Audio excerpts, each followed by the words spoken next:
Good morning, नमस्कार, पहला प्रणाम दोस्तों। स्वागत है आपका देवभूमि करियर पॉइंट पर। आशा करता हूँ आप सभी लोग स्वस्थ होंगे, काफी अच्छी आपकी स्टडी चल रही होगी। तो देखिए, आपके जो भी अपकमिंग ग्रुप से एग्जाम्स हैं, like Uttarakhand police constable, forest guard या अन्य एग्जाम जिसमें जनरल सिलेबस वाला पेपर पूछा जाता है, इसके लिए एप्लीकेशन स्टोर पे 50 full length practice set course launch हो चुका है। ठीक है, जनरल पेपर का मतलब है इसमें 20 नंबर की आपकी हिंदी होगी, 10 नंबर का रीजनिंग होगा, 30 नंबर की जीएस जीके करंट अफेयर होगा, 40 नंबर का उत्तराखंड जीके और करंट अफेयर के प्रश्न होंगे। यानी कि जैसा आयोग का पूरा पेपर होता है 100 नंबर का, वैसे ही 50 पेपर इसमें उपलब्ध कराए जाएंगे। ठीक है, और ये जो कोर्स होगा आपका specially Uttarakhand police constable, forest guard और अन्य परीक्षाओं के लिए काफी ज्यादा बेनिफिशियल रहेगी ये फुल लेंथ प्रैक्टिस सेट या कोर्स। ओके, बाकी देखिए, इस कोर्स के लिए हमने पहले 200 बच्चों के लिए कूपन कोड भी दिया हुआ है, तो इसमें आपको पूरे 40% का ऑफ है। तो ध्यान रखना है दोस्तों, पहले आए और पहले पाएं, क्योंकि 200 बार ये कूपन उपयोग होगा ना तो अपने आप ही एक्सपायर हो जाएगा। तो जल्दी से जल्दी इस कोर्स में एनरोल कर ले और कूपन कोड का लाभ उठाएं, क्योंकि 40% का ऑफ बहुत बड़ा है। उसके बाद देखिए, आपको फुल प्राइस में ही आपका टेस्ट सीरीज लेनी पड़ेगी। ठीक है, तो इसलिए इस कोर्स को आप ले सकते हैं। बाकी कोई डाउट क्वेरी हो इस कोर्स के रिगार्डिंग तो आप लोग व्हाट्सएप पे मैसेज कर सकते हैं 9760040434 पे। ठीक है, तो इस नंबर पे आप मैसेज कर सकते हैं। चलिए, तो काफी बच्चों का था लंबे समय से कि टेस्ट सीरीज कब से आ रही है, तो 1 अप्रैल से इसमें पेपर मिलने आपको शुरू होंगे। प्रतिदिन इसमें आपको एक पेपर मिलेगा। ठीक है, ध्यान रखेंगे, और अगले 50 दिनों तक ये सीरीज चलेगी। चलिए शुरू करेंगे आज का सेशन। अब आज का सेशन जो रहेगा वो रहेगा जीके जीएस पीवाईक्यू का पार्ट 7। ठीक है, तो इसमें देखेंगे जीएस के महत्वपूर्ण प्रश्नों को। चलिए शुरुआत करते हैं, पहला क्वेश्चन देखेंगे। पहला क्वेश्चन देखिए, भारत का पहला मुगल सम्राट कौन था? तो भारत का जो पहला मुगल सम्राट था जिसने मुगल वंश की यहाँ पे नींव डाली थी, इसका नाम था बाबर। ऑप्शन ए इसका राइट आंसर हो जाएगा, बाबर। ठीक है, तो आप सभी को पता है दोस्तों, 1526 में एक युद्ध होता है जिसका नाम था पानीपत का प्रथम युद्ध। तो पानीपत का जो प्रथम युद्ध हुआ, इस युद्ध में बाबर और किसके बीच में युद्ध होता है? इब्राहिम लोदी। ठीक है, उसमें दिल्ली में चल रहा था लोदी वंश। तो इब्राहिम लोदी और बाबर के बीच में युद्ध होता है। बाबर की सैन्य कुशलता थी, बाबर के पास तोप वगैरह थी, जिसके कारण इब्राहिम लोदी इस युद्ध को हार जाता है और दिल्ली सल्तनत से लोदी वंश का पतन हो जाता है। तो उसके बाद बाबर 1526 में ही क्या करता है? दिल्ली में मुगल वंश की नींव डालता है। ठीक है, ध्यान रखेंगे, तो ऑप्शन ए इसका राइट आंसर हो जाएगा। बाकी देखिए, आपका बाबर जो था, बाबर की आत्मकथा मिलती है हमको बाबरनामा नाम से। ठीक है, बाबरनामा या तुजुक ए बाबरी, बाबरनामा या तुजुक ए बाबरी, जो कि तुर्की भाषा में लिखी गई है। ठीक है, ये क्वेश्चन भी एग्जाम में कई बार पूछता है, तो आपको याद होना चाहिए। इसके अलावा आपका परीक्षाओं में ये भी पूछा जाता है कि बाबर ने कौन कौन से युद्ध लड़े थे। ठीक है, तो इसके लिए एक ट्रिक है, उसको आप याद रख सकते हैं। तो बाबर जो था, बाबर ने क्या खाया? पान खाया। ठीक है, पान खा घर।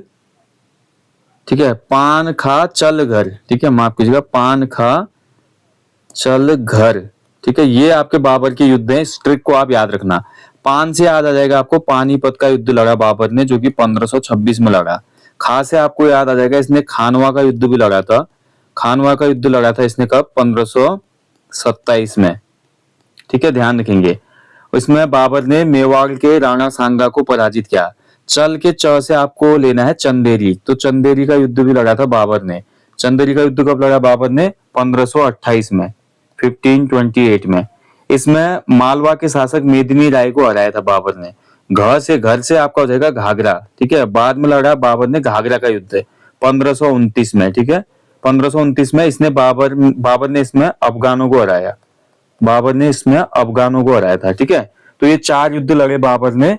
और इसके बाद देखिए, पान खा चल घर, घर के बाद फिर मर। ठीक है, पान खा चल घर फिर मर। मर मतलब 1530 में, अगले ही साल क्या हुआ? बाबर मर गया। यानी कि बाबर का कार्यकाल रहा 1526 से लेकर 1530 तक। ठीक है, ध्यान रखेंगे, तो ये आपको याद रखना है, ट्रिक याद रखना, पान खा चल घर फिर मर। आगे बढ़ेंगे अगले क्वेश्चन की तरफ। 1857 का विद्रोह किस शहर से शुरू हुआ था? तो देखिए, 1857 की जो क्रांति हुई थी, ये शुरू हुई थी आपकी मेरठ से। ठीक है, ऑप्शन ए होगा इसका आंसर। मेरठ में क्या हुआ था? देखिए, उसमें सैनिकों को ये पता चल गया। पहले तो आप क्रांति की डेट लिखेंगे, क्रांति हुई थी 10 मई 1857 को शुरू। ठीक है, मेरठ से ये शुरू हुई।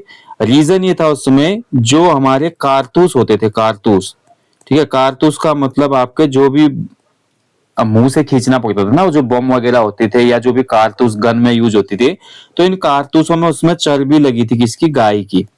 तो गाय की चर्बी लगी होने की वजह से जो हिंदू सैनिक थे उन्होंने इसका विरोध किया, क्योंकि हिंदू धर्म में आपको पता है गाय माता के समान है, गौ माता। तो कारतूसों में गाय की चर्बी की वजह से जो सैनिक थे उन्होंने यहाँ पर विद्रोह कर दिया था मेरठ में, ठीक है। इसके बाद मेरठ से ये आग दिल्ली, आगरा, कानपुर, लखनऊ और भारत के अन्य शहरों में फैल गई और 1857 की क्रांति यहाँ पे शुरू हो जाती है। हालांकि क्रांति पूर्ण रूप से सफल नहीं हो पाती, आप सभी को पता ही है। एकजुटता का अभाव होता है इसमें, एकता का अभाव होता है। क्रांति अलग अलग जगहों पे अलग अलग टाइम पे होती है, जिस कारण अंग्रेज इस क्रांति को आसानी से दबा लेते हैं, ठीक है। तो लेकिन आपको याद रखना है 10 मई 1857 को मेरठ से ये क्रांति शुरू हुई थी। इंडिका नामक ग्रंथ किसने लिखा था? तो इंडिका जो ग्रंथ लिखा था ये आपका मेगस्थनीज ने लिखा था। ऑप्शन ए इसका राइट आंसर हो जाएगा, मेगस्थनीज, ठीक है। मेगस्थनीज ने ये जो ग्रंथ लिखा था इंडिका, कब लिखा था? यूनानी भाषा में लिखा था। और कब लिखा था? ये यूनानी भाषा में लिखा था। मेगस्थनीज जो आया था 302 ईसा पूर्व में आया था, ईसा पूर्व में, ठीक है। कहां पे आया था? मौर्य वंश में, मौर्य वंश चल रहा था उसमें भारत में। तो मौर्य वंश के शासक चंद्रगुप्त मौर्य के समय ये भारत में आया और उसी समय इसने इंडिका ग्रंथ लिखना शुरू किया। इंडिका ग्रंथ में इसने मौर्यकालीन जो हमारा समाज है, मौर्यकालीन समाज का वर्णन किया है इसमें, ठीक है। मौर्यकालीन समाज हो गया, उसके अलावा तत्कालीन भारत के जो नगर थे उनका वर्णन है, उसके अलावा जो भारत का उसमें का भूगोल था उसका वर्णन इस पुस्तक में किया है। मेगस्थनीज जो था आप यूनानी यात्रा था, यूनानी यात्री था ये, और यूनानी यात्री एक राजा था सेल्यूकस निकेटर। तो सेल्यूकस निकेटर का राजदूत भी था ये, ठीक है, ध्यान रखेंगे। यूनानी यात्री था और सेल्यूकस निकेटर का राजदूत बन के आए थे भारत में मौर्य वंश में, ठीक है, ध्यान रखेंगे, महत्वपूर्ण है। कई बार इससे एग्जाम में क्वेश्चन बनते हैं। इसने समाज को 7 वर्गों में बांटा था। ये क्वेश्चन आपका मैं पिछले टॉपिक में कवर करा चुका हूं। मेगस्थनीज ने भारतीय समाज को 7 वर्गों में बांटा था, ठीक है। ये भी मैंने आपको बताया था ना लास्ट टॉपिक में, तो ये आपको याद रखना है, कई बार एग्जाम में क्वेश्चन बनता है। किस शासक को भारत का नेपोलियन कहा जाता है? तो भारत का नेपोलियन कहा जाता है गुप्त वंश के शासक समुद्रगुप्त को, ठीक है। ऑप्शन ही हो जाएगा इसका आंसर भी, समुद्रगुप्त। क्योंकि देखिए समुद्रगुप्त को क्यों कहा जाता है, पहले तो समुद्रगुप्त का कार्यकाल देखेंगे। इसका कार्यकाल रहा 335 ईस्वी से लेकर 380 ईस्वी तक, ठीक है। तो ये इतना कार्यकाल रहा, ठीक है। और इसने भारत में राजनीतिक एकता को स्थापित किया था, उसमें राजनीतिक एकता को स्थापित किया। कहने का मतलब जो भारत था ना, भारत का एकीकरण किया उसमें, जो अलग अलग राज्य थे उनको भी अपने राज्य में मिलाया। इसलिए इनका जो दरबारी हरिसेन था, इनके दरबार में हरिसेन कवि था, हरिसेन ने इन युद्धों का उल्लेख किया है किसमें? प्रयाग प्रशस्ति में। कई बार क्वेश्चन ये भी बनता है कि प्रयाग प्रशस्ति किससे संबंधित है? तो प्रयाग में इनके बारे में लिखा गया है, समुद्रगुप्त के बारे में, ठीक है। तो दरबारी हरिसेन प्रयाग प्रशस्ति में इनके विजय का उल्लेख किया है। इसीलिए जितने इन्होंने विजय किया, अपने साम्राज्य का व्यापक प्रसार किया इन्होंने, व्यापक मतलब बड़े तौर पे साम्राज्य का विस्तार किया था समुद्रगुप्त ने। इसलिए इतिहासकार है हमारे, इतिहासकार कौन? Doctor V.A. Smith. V.A. Smith ने समुद्रगुप्त को भारत का नेपोलियन कहा था, ठीक है। क्वेश्चन ये भी बनता है किसने कहा था? तो इतिहासकार डॉक्टर V.A. स्मिथ ने भारत का नेपोलियन कहा, ठीक है। तो आपको अच्छे से याद रखना है। और समुद्रगुप्त जो था ये वीणा बजाने में बहुत पारंगत था। ये भी क्वेश्चन बनाता है किस शासक को, किस गुप्त शासक को अपनी मुद्राओं पर वीणा बजाते हुए दिखाया गया है? तो ये समुद्रगुप्त जी ही थे, बहुत विद्वान भी था इसके साथ साथ, ठीक है, समुद्रगुप्त। अगला क्वेश्चन है भारतीय संविधान का कौन सा अनुच्छेद मौलिक अधिकारों से संबंधित है? तो देखिए फंडामेंटल राइट हमारे कहाँ पे दिए गए हैं और कौन सा अनुच्छेद इससे संबंधित है, ठीक है। एग्जाम में देखिए फंडामेंटल राइट ऐसा टॉपिक है आपका जहां से हर एग्जाम में प्रश्न बनता है कि जो हमारा फंडामेंटल राइट है कि ये कौन कौन सा है, किस अनुच्छेद में कौन सा है, तो हर एग्जाम में क्वेश्चन बनता है, ठीक है। तो राइट आंसर हो जाएगा इसका फंडामेंटल राइट्स हमारे संविधान के भाग 3 में, इनका वर्णन है संविधान के भाग 3 में, आर्टिकल 12 से 35 तक, ठीक है, ध्यान रखेंगे 12 से 35 तक, जिसमें कुछ महत्वपूर्ण है। पहला है देखिए समानता का अधिकार, समानता का अधिकार दिया गया है अनुच्छेद 14 से 18 तक। इसके बाद दूसरे नंबर पे हमारा है भाई स्वतंत्रता का अधिकार, स्वतंत्रता, ठीक है, स्वतंत्रता का अधिकार कौन से आर्टिकल में है? तो ये अनुच्छेद 19 से लेकर 22 तक में है।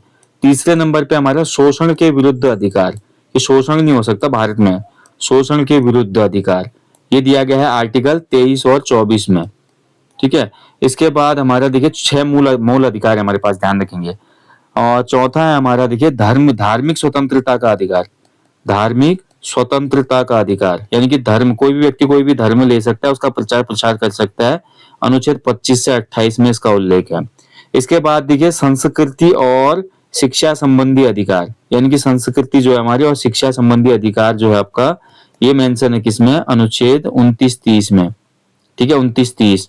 इसके बाद देखिए आपका पहले मूल संविधान में 7 मौलिक अधिकार थे, जिसमें आपका 31वां जो आर्टिकल था इसमें आता था संपत्ति का अधिकार।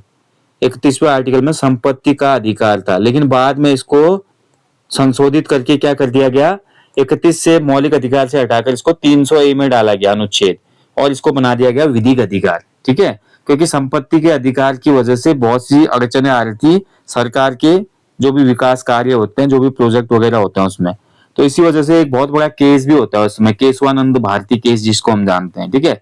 तो केशवानंद भारती केस के बाद संपत्ति के अधिकार को अनुच्छेद 31 से संशोधित करके आर्टिकल 300A में डाला गया, और इस अधिकार को मौलिक अधिकार से हटाकर बना दिया गया विधिक अधिकार या लीगल राइट।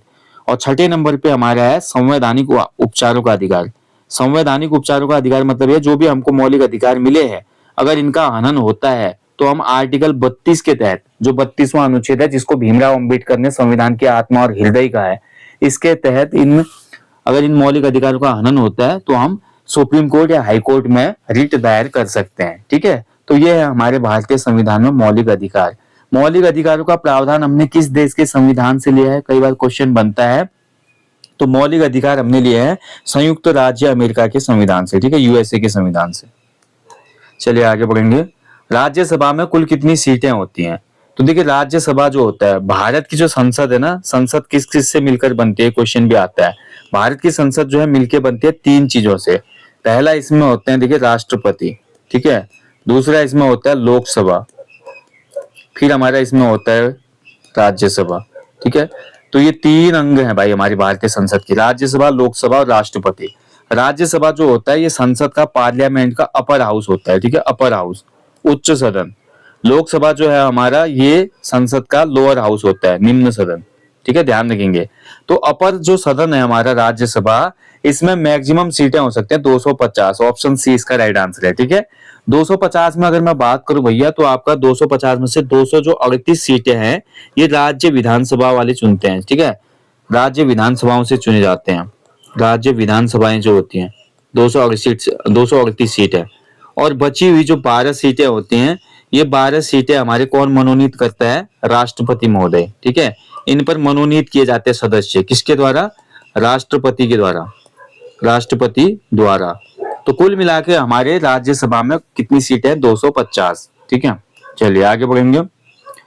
राज्य के नीति निर्देशक तत्वों की अवधारणा किस देश से ली गई थी? तो देखिए राज्य के जो नीति निर्देशक तत्व हैं बहुत इंपॉर्टेंट है, कई बार एग्जाम में क्वेश्चन बनता है, नीति निर्देशक तत्व हमने किस देश के संविधान से लिए हैं।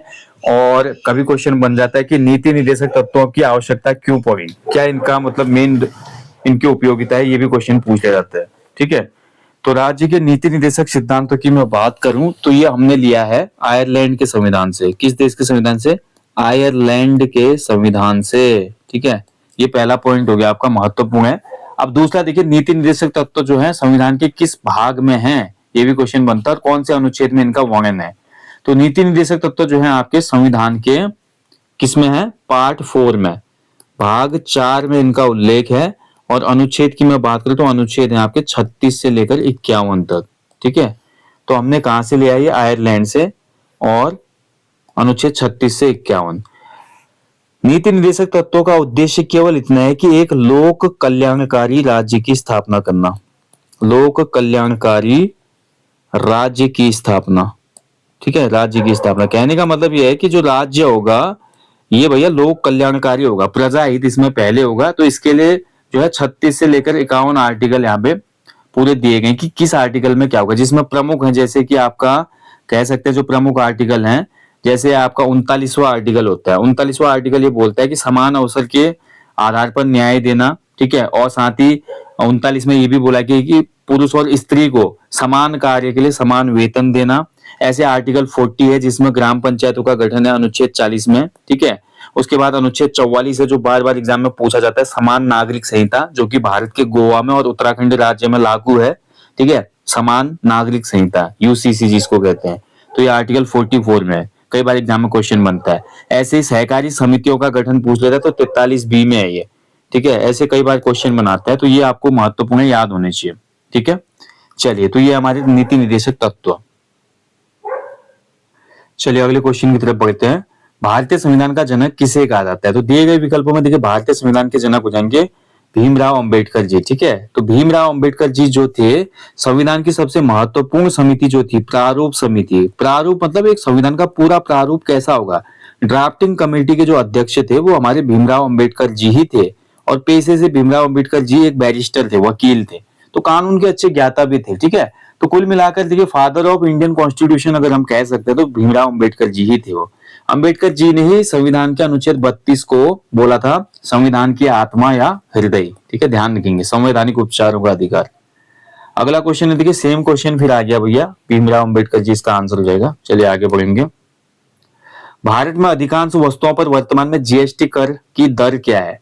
तो देखिए मैक्सिमम जो हमारे गुड्स हैं वर्तमान समय में, उनमें अगर जीएसटी की दर देखें एवरेज हम, तो 12% है, ठीक है।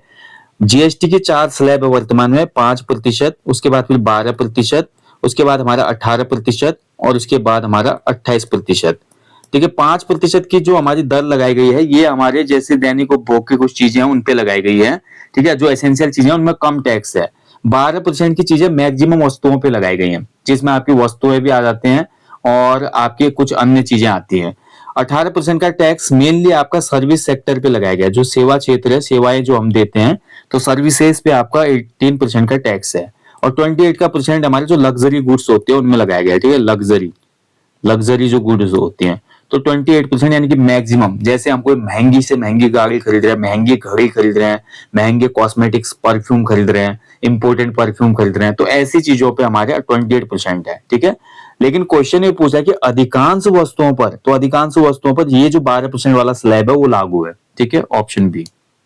जीएसटी जो था भैया आपका गुड्स एंड सर्विस टैक्स, ठीक है, एक देश एक टैक्स, ये पूरे भारत में लागू हुआ था 1 जुलाई 2017 से। जीएसटी पूरे देश में लागू हुआ था 1 जुलाई 2017 से। भारत की जीडीपी गणना के लिए आधार वर्ष निम्न में से कौन सा है? तो देखिए भारत की अगर जीडीपी की गणना होती है तो आधार वर्ष हमारा लिया गया है 2011-12, ठीक है। अब जीडीपी होती क्या है भैया, आपका जीडीपी से कई बार एग्जाम में क्वेश्चन बनते हैं। जीडीपी का मतलब होता है आपका ग्रॉस डोमेस्टिक प्रोडक्ट, ठीक है, जिसको हिंदी में बोलते हैं सकल घरेलू उत्पाद। किसी देश में एक निश्चित अवधि में उत्पादित वस्तुओं और सेवाओं के कुल मूल्य को उस देश की जीडीपी कहा जाता है।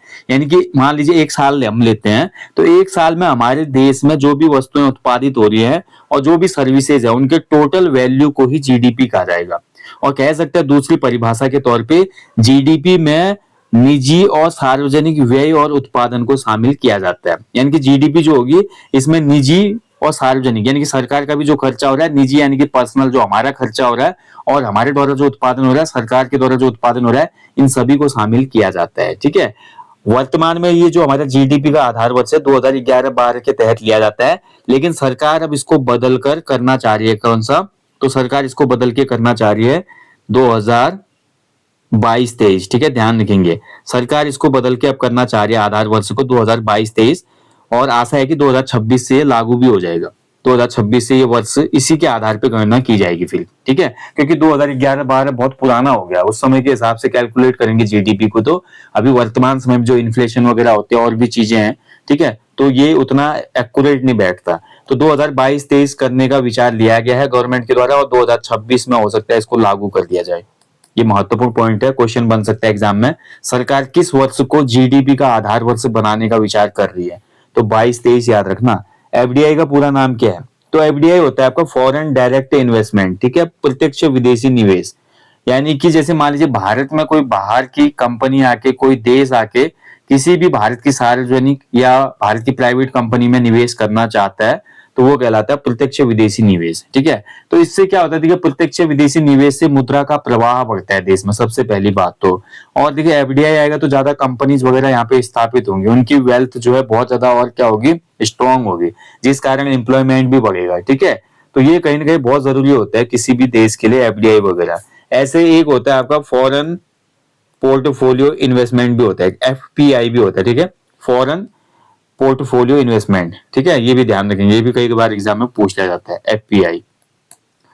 आगे बढ़ेंगे, भारत की सबसे लंबी नदी निम्न में से कौन सी है? तो भारत की जो लॉन्गेस्ट रिवर है भैया, यह है माँ Ganga. Option A right answer है।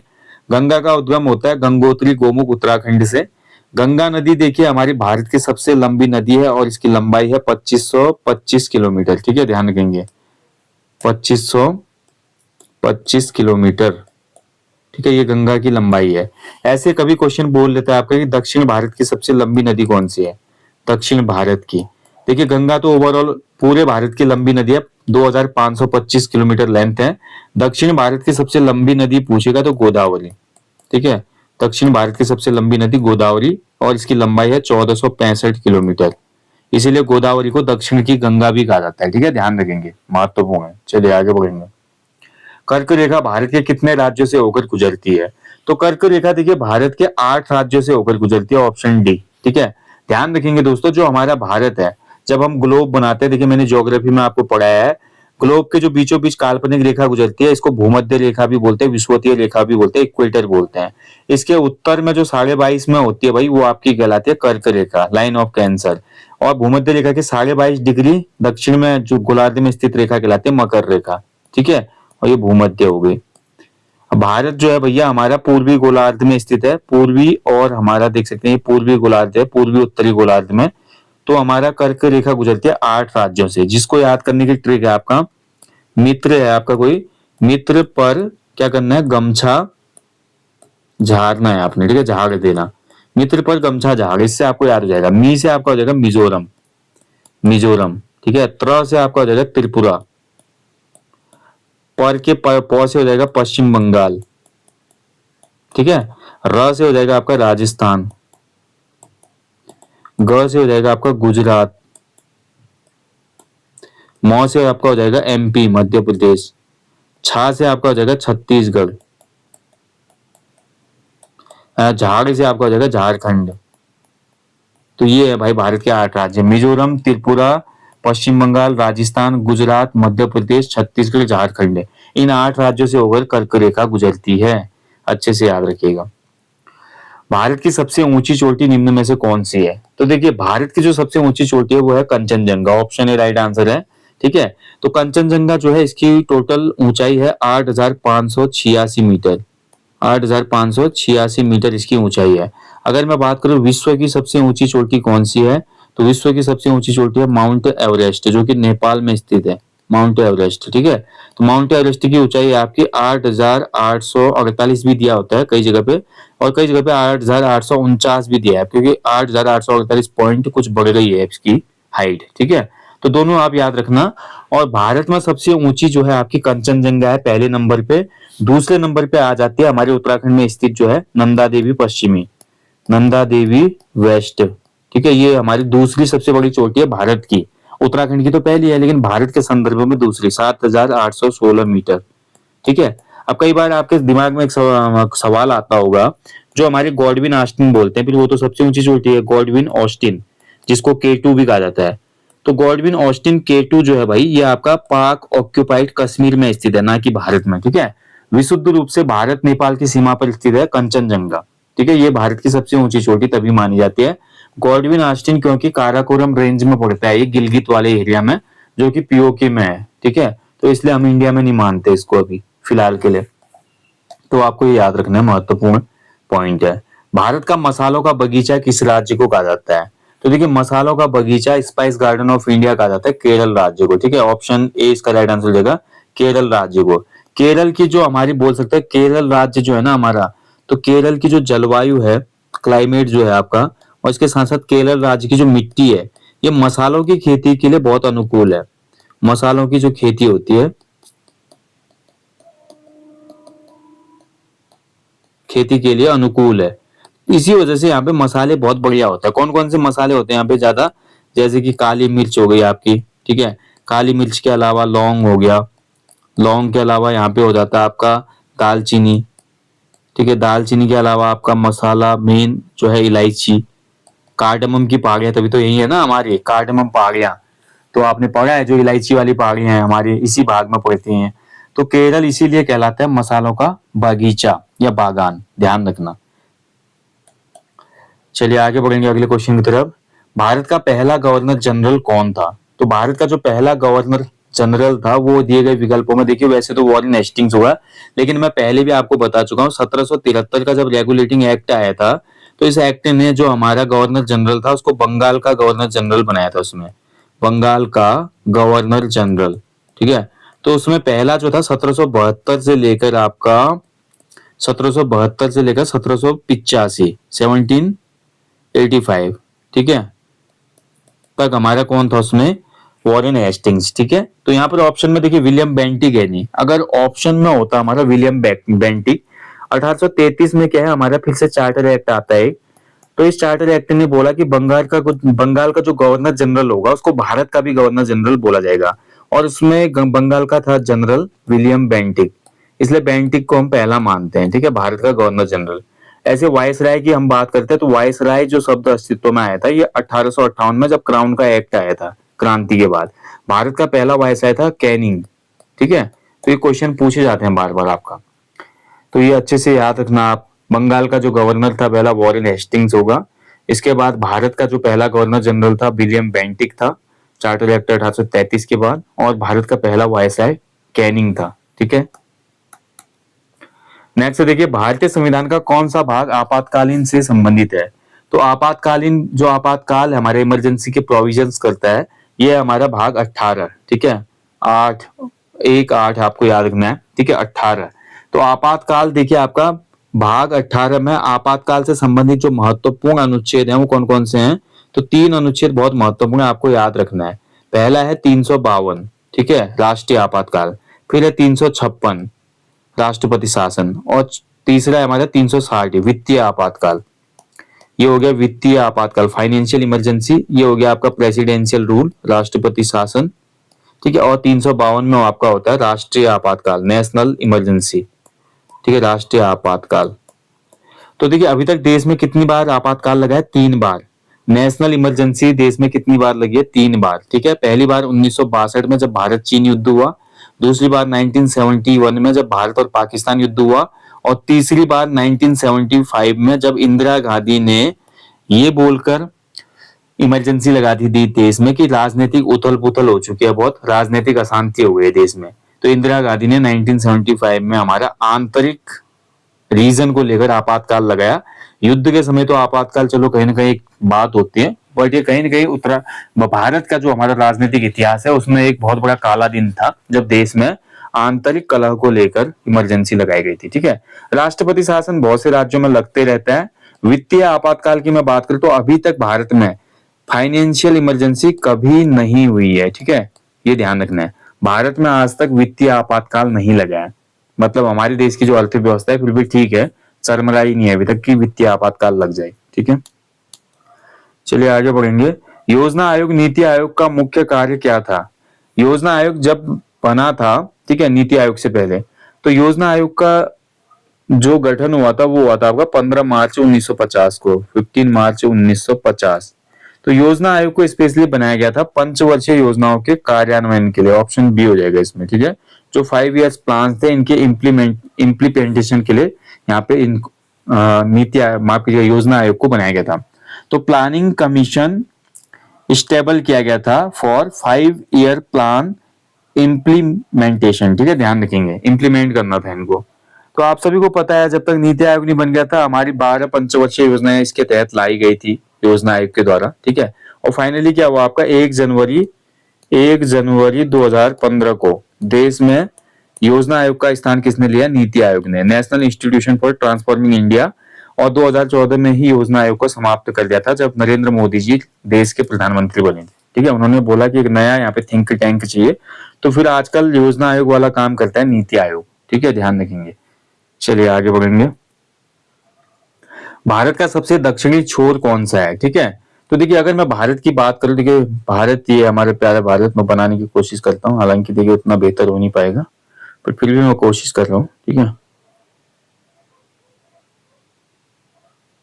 ठीक है, ये भारत है हमारा, देखिए यहाँ अंडमान निकोबार है हमारा, ठीक है। अब भारत में ये बोला सबसे दक्षिणी छोर कौन सा है, तो भारत का जो सबसे दक्षिणी छोर है दोस्तों, ये आपका कहलाता है इंदिरा पॉइंट, ठीक है। ऑप्शन ए हो जाएगा इसका आंसर, इंदिरा पॉइंट कहलाता है, जो कि आपका निकोबार में है यहाँ, ठीक है, निकोबार में, जो आपका निकोबार में है। और मुख्य भूमि में भारत का सबसे दक्षिणी बिंदु, यानी कि जो मुख्य भूमि है, निकोबार तो हमारा आइलैंड हो गया, आइलैंड में सबसे सदर्न पॉइंट हमारा इंदिरा पॉइंट। लेकिन अगर बोला जाए कि भारत के ही मैप के अंदर मुख्य भूमि में सबसे दक्षिणतम बिंदु कौन सा है, तो इसका नाम है केप कोमोरिन, ठीक है, ध्यान रखेंगे, केप कोमोरिन, जो कि आपका कहाँ स्थित है, कन्याकुमारी तमिलनाडु में, कन्याकुमारी तमिलनाडु में, मुख्य भूमि में, ठीक है। ऐसे ही पूछ लेता है भारत का सबसे उत्तरी बिंदु कौन सा है, तो सबसे उत्तरी बिंदु को कहा जाता है इंदिरा कॉल, ठीक है, जो कि आपका कहाँ स्थित है, लद्दाख में। इंदिरा कॉल जो है लद्दाख में स्थित है, सियाचिन के आसपास। भारत का सबसे पूर्वी बिंदु कौन सा है, तो पूर्व में, तो पूर्वी सबसे बिंदु है हमारा भारत का किबिथु, किबिथु कहाँ स्थित है, अरुणाचल प्रदेश में, ठीक है, किबिथु कहाँ है, अरुणाचल में। और भारत का सबसे पश्चिमी बिंदु कौन सा है, तो पश्चिमी बिंदु है गुहार मोती, गुहार मोती, ठीक है। भारत का सबसे पश्चिमी बिंदु गुहार मोती, जो कि कहाँ स्थित है, गुजरात राज्य में स्थित है, ठीक है। तो ये आपको याद रखना है, भारत के चारों ईस्ट वेस्ट नॉर्थ साउथ में जो हमारे अंतिम बिंदु हैं देश के, ठीक है, मार्क हैं, वो याद रखने हैं आपको। तो यहाँ पर ये नहीं पूछा कि भारत का मुख्य भूमि का सबसे दक्षिणी छोर कौन सा है। अगर मुख्य भूमि का सबसे दक्षिणी छोर पूछता तो फिर कन्याकुमारी केप कोमरिन होता, लेकिन ये पूछा कि भारत का सबसे सदर्न जो पॉइंट है, सदर्न मोस्ट पॉइंट, तो वो आपका इंदिरा कॉल है, जो कि आपका निकोबार में स्थित है, ठीक है, ध्यान रखेंगे। चलिए दोस्तों, तो ये है भैया आज जीएसजी के PYQ पार्ट 7। सेशन थोड़ा लंबा हुआ, लेकिन मेरी कोशिश रहती है कि हर प्रश्न को अच्छे से मैं आपको समझा पाऊं और अन्य जो भी फैक्ट है उनको भी डिस्कस इसमें किया जाए, ठीक है। तो बाकी अच्छे से याद रखिएगा दोस्तों, जितने भी क्वेश्चन आपको दिए जा रहे हैं उत्तराखंड जीके में, सामान्य हिंदी में और जीएसजी के PYQ में, ये क्वेश्चन आपके आने वाले सभी एग्जाम्स के लिए बहुत ज्यादा लाभदायक होने वाला है, ठीक है। चलिए यहीं पे सेशन को समाप्त करूंगा और हमेशा की तरह बोलना चाहूंगा, अपने जीवन में एक पेड़ लगाएं और लोगों को भी इसके लिए जरूर अवेयर कराएं। बाकी जो नई टेस्ट सीरीज आई है उसको एनरोल कर दीजिएगा, कूपन कोड का लाभ उठाइएगा और उस टेस्ट सीरीज का लिंक इस वीडियो के डिस्क्रिप्शन बॉक्स में भी आपको दिया गया है। Thank you for watching guys, जय हिंद, जय देवभूमि।